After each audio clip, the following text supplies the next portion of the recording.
It's pretty common in a big data processing solution to have to process data periodically on a regular basis. So for example, I might have a folder for the year, and within that folder each month I might create a new folder with that month's data that needs to be processed. And that might be processed by sending it through a pipeline and storing the output in some sort of database. So I could set this up in Azure Data Factory, and I could create a schedule for processing the data.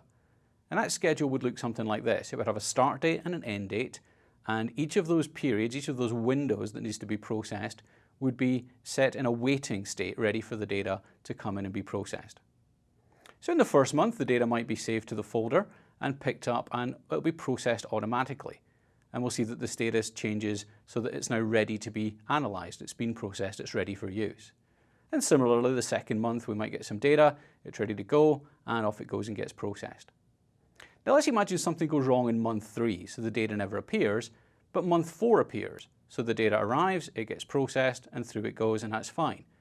And you'll notice that month 3 is left still in a waiting state. So it hasn't stopped the data from being processed, the pipeline keeps on running, but we're now having to catch up on that data that's now late. It should have been there last month. When the data finally appears, Azure Data Factory will retrospectively pick that data up and process it just as normal.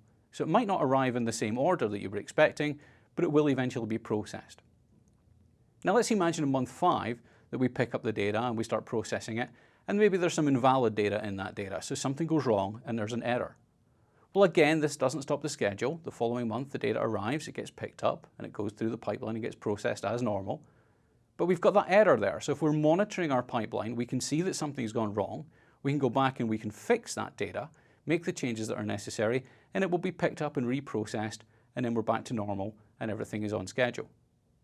So in the rest of this lesson, we're going to take a look at building these scheduled operations that we can build for our pipelines, and we can go and process our data based on that schedule.